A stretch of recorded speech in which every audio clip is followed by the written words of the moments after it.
Olá, seja muito bem-vindo ao nosso primeiro vídeo do curso de Algoritmos Genéticos.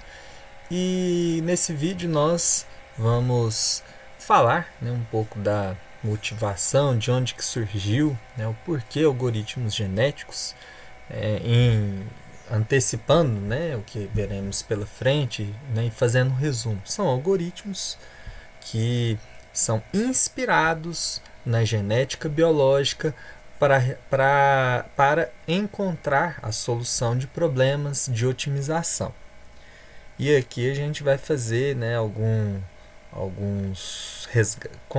nós vamos abordar alguns conceitos que fundamentam essa inspiração. Bom, antes de falar do algoritmo genético, da genética, enfim, é importante falar o que motivou, o que existe em termos de problemas que motivou a necessidade desses tipos de algoritmos. E o primeiro tópico são os problemas intratáveis. Um problema ele é intratável se o tempo necessário para a realização, para encontrar a solução de um problema, ele é inaceitável para o usuário.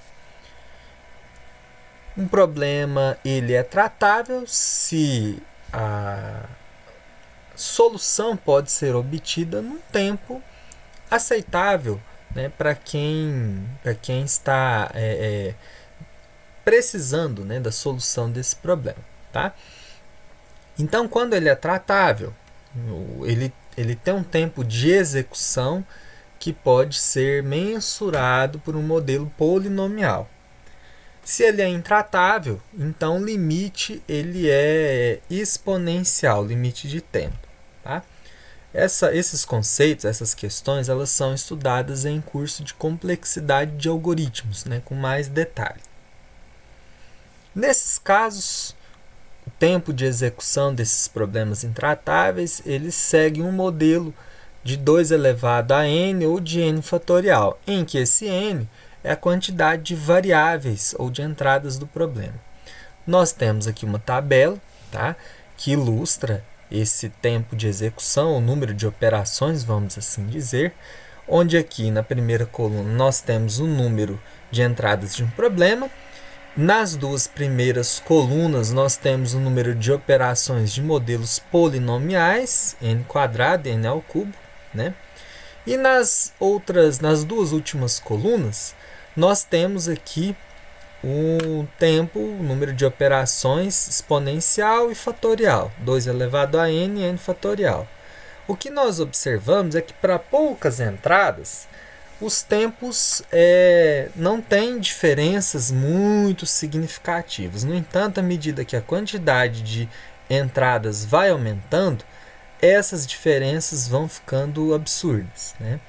De tal modo que para 10.000 entradas, veja que a gente tem aqui uma quantidade de operações incrivelmente grande, muito maior do que os tempos em modelos polinomiais. Bom, então vamos considerar, para ilustrar essa questão de tempo de operação, que um computador moderno consiga realizar 10 elevado a 9 operações por segundo. Se um problema for do tipo 2 elevado a n com 100 entradas, não estou nem falando de 1.000, nós precisaríamos de 10 elevado a 30 operações para resolvê-lo. Portanto, um tempo de 10 elevado a 21 segundos. O que isso significa?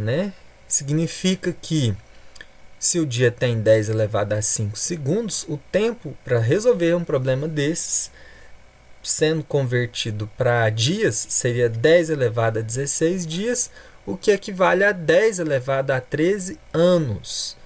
O universo, a estimativa é que o universo tenha 10 elevado a 10 anos. Então, veja aí o problema que nós temos. O computador não conseguiria reproduzir uma solução num tempo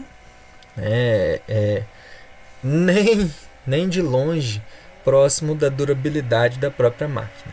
Tá? Para ilustrar essa questão de problemas, né, complexos, vamos pegar o problema do caixeiro viajante, que é um problema bem antigo, clássico, que consiste num vendedor, né, que visita ali seus clientes para fazer vendas e ele tem que escolher uma rota, um trajeto que economize tempo, economize distância para que ele, né, gaste menos recursos, consiga vender mais e dessa maneira otimizar as suas vendas. Então, esse problema ele tem N pontos, né, N opções, e aí ele tem N escolhas para a primeira cidade. A partir do momento que ele escolhe uma, para a escolha da segunda ele tem N-1 cidades, para escolher a terceira N-2 e assim por diante. Isso equivale ao fatorial de N. Tá? Você vai multiplicando o N pelos seus antecessores até chegar em 1. Bom, de acordo com aquela tabela que nós vimos anteriormente, né, se existirem 100 clientes, esse problema tem 10 elevado a 158 opções para serem analisadas. Vamos lembrar que o universo tem 10 elevado a 10 anos. Então, ou seja, ele não conseguiria fazer essa análise aí de maneira nenhuma.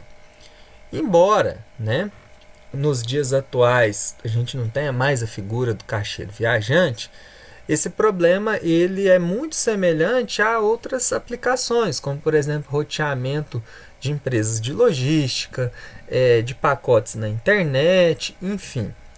Então, nós temos muitos tipos de problemas que são considerados NP completo. Tá? São problemas que são considerados até mais do que intratáveis e a complexidade não é polinomial, mas a gente consegue verificar em tempo polinomial. Como é que nós resolvemos problemas dessa maneira? Por busca exaustiva, entenda-se, que é aquele método, aquele algoritmo que vai analisar solução por solução. Por busca exaustiva, esse tipo de problema é inviável de ser resolvido. Então, nós precisamos de uma estratégia que faça uma busca mais inteligente, mais direcionada, né? E aí é que surgem os algoritmos genéticos, tá? Que são inspirados na genética biológica. Na biologia, né, Darwin, ele em suas, né, expedições aí, mundo afora, ele teve pelo menos duas conclusões importantes. A primeira, que animais de mesma espécie eram ligeiramente diferentes que seus parentes em outros ecossistemas. Cada grupo era mais adaptado às necessidades e oportunidades oferecidas pelo seu próprio ecossistema. Esses estudos deram início à teoria da evolução, onde sabe-se que na natureza todos os indivíduos dentro de um ecossistema competem entre si por recursos limitados, por exemplo, comida e água. Aqueles indivíduos que de uma mesma espécie não obtêm êxito tendem a se reproduzir menos, tendo aí, sim, no caso, uma prole menor. A descendência reduzida faz com que a probabilidade de que seus genes propagados ao longo das gerações seja reduzida. A combinação entre genes dos indivíduos que sobrevivem podem produzir um indivíduo mais adaptado às características do seu ambiente, combinando características possivelmente positivas de cada um dos reprodutores, no caso os pais. Tempos depois, Mendel conseguiu explicar, né, esse fenômeno por meio, né, os fenômenos, né, de adaptação ao meio de evolução das espécies. E ele explicou isso, né, através do conceito de gene. Tá? Dentro da célula, nós temos um conjunto de cromossomos. No caso da espécie humana, são 23 pares de cromossomo por célula. O número de pares varia de espécie para espécie e cada cromossomo consiste em sequências de DNA, que é a molécula que codifica, né, a nossa informação necessária para a existência. Um cromossomo consiste de genes, que é essa unidadezinha, né, são blocos de sequências do DNA. cada gene codifica uma ou mais proteínas. Cada gene tem uma posição própria no cromossomo, chamada locus. O conjunto completo de material genético, todos os cromossomos, é chamado de genoma. Um conjunto específico de genes do genoma é chamado de genótipo. O genótipo é a base do fenótipo, que é a expressão de características físicas, mentais, né, que são codificadas pelos genes e modificadas pelo ambiente, como, por exemplo, cor dos olhos, inteligência, etc. A sobrevivência, né, ela é dada pela qualidade do indivíduo, que no inglês o pessoal usa o termo fitness, né, e aqui no português nós podemos entender como aptidão. Então, quanto mais apto o indivíduo está, mais ele tende a se reproduzir naquele meio. Existem dois tipos de reprodução: a assexuada, típica de organismos inferiores, como bactérias, e a sexuada, que exige a presença de dois organismos, na maioria das vezes de sexos opostos, que trocam material genético. A reprodução sexuada é a base dos algoritmos genéticos que nós vamos estudar nas aulas posteriores. Cada pai, né, progenitor, fornece uma parte do seu material genético, uma parte de genes, vamos assim dizer, que é chamado de gameta. Essas gametas são resultado de um processo denominado crossing over ou crossover, né? E o processo se inicia com a duplicação dos cromossomos, com um corte, tá? E com a recombinação, né, dos pedaços obtidos a partir desse corte. Então aqui tem uma figura que ilustra isso. Então aqui a gente tem dois progenitores, dois pais, né? É feita a duplicação, tá, do material genético desses pais, é escolhido um ponto de corte e aí, né, as partes dos dois pais são combinadas, gerando aqui, né, 4 gametas, né, 2 idênticas e 2 oriundas do cruzamento, né, do crossing over. Outro fenômeno que acontece na genética é a mutação. Ele ocorre numa frequência bem pequena, tá? Porém existe. Essas mutações, elas alteram o código genético de alguma maneira, podem ser boas, ruins ou indiferentes, neutras, dependendo, né, da lógica que se analisa.